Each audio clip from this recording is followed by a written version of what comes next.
OBC वर्ग को जागरूक होना पड़ेगा।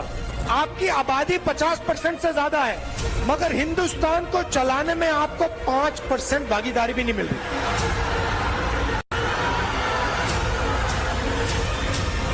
भाजपा की सरकार बनाइए।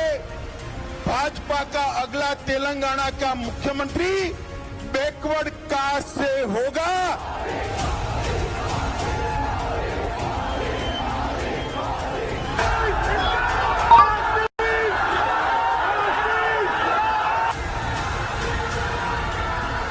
सियावर रामचंद्र की।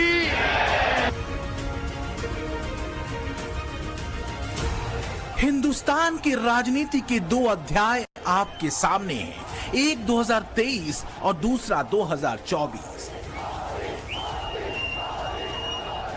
एक अध्याय सेमीफाइनल है, दूसरा अध्याय फाइनल। लेकिन सबसे अहम यह है कि 2024 के अध्याय के सारे दांव 2023 में ही कसे जाएंगे। तो सवाल यह है, आप किधर जाएंगे?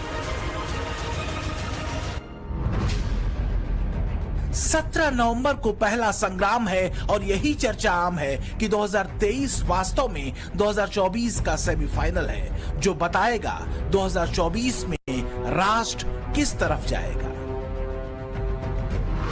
क्या चुनेगा राष्ट्र? किसे चुनेगा भारत? क्या सनातन का अपमान करने वालों को जवाब मिलेगा? राम मंदिर के निर्माण पर वोट पड़ेगा? इंडी गठबंधन की एकजुटता राग पर वोट गिरेगा? या राहुल के जातीय राजनीति के आलाप पर वोट पड़ेगा? या फिर हैदराबादी भाईजान के हमास इजराइल लाइन पर वोट चलेगा? कहा यह जा रहा है कि 2023 का 5 राज्यों का विधानसभा चुनाव भले ही क्षेत्रीय हो, लेकिन 2024 का बवंडर 2023 की उठी हवाओं से ही परखा जाएगा। 2023 की लड़ाई सत्ता से ज्यादा 2024 का मजबूत परसेप्शन होगा।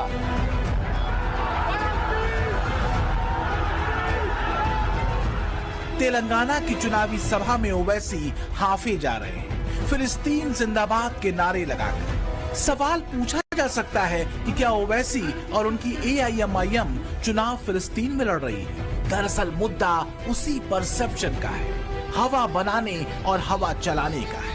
ओवैसी फिलिस्तीन के बहाने हवा मुस्लिम एकजुटता की उठा रहे हैं और चला रहे हैं। दरअसल ओवैसी की ये बेचैनी फिलिस्तीन से ज्यादा तेलंगाना में खतरे में पड़ी उनकी सियासी जमीन का साइड इफेक्ट है।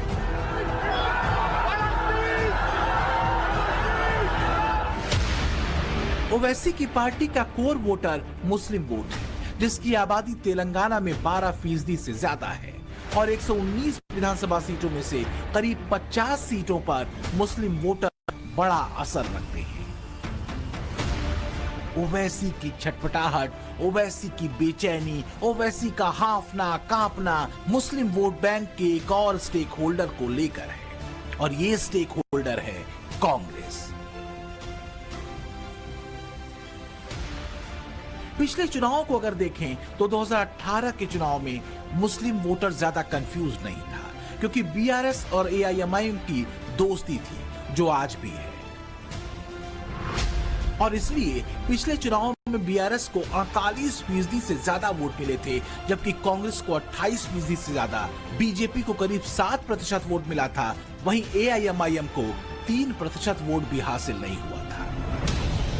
नतीजा ये हुआ कि बीआरएस को बम्पर 88 सीटें मिली, कांग्रेस को 19, बीजेपी को महज 1 और एआईएमआईएम को 7 सीटें हासिल हुई।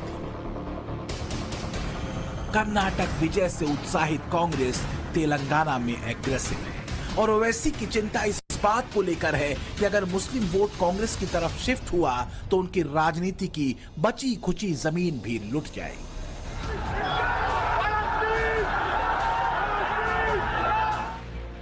लिहाजा कौम की दुहाई देते फिलिस्तीन तक को ओवैसी अपने मंचों पर जप रहे हैं, और रीजनल पार्टी यानी खासकर बीआरएस और एआईएमआईएम का मोल समझा रहे हैं कि इलाकाई पार्टी जहां पे रहेंगी, जहां पे रीजनल पार्टी रहेंगी, वहां पे आपकी अहमियत रहेगी। अगर ये दोनों आगे औले जौले, ये दोनों आ गए तो फिर आपका कोई पूछने वाला नहीं। आज क्यों आ रहे आपके पास सब? एक इलाकाई पार्टी है, तीसरा प्लेयर है। ये अगर खेल खाली 2 लोग खेलेंगे तो फुटबॉल हमको बना देंगे, तो 3 रहेंगे तो तीनों लड़ेंगे। आप बैठकर देखते रहना। हाँ,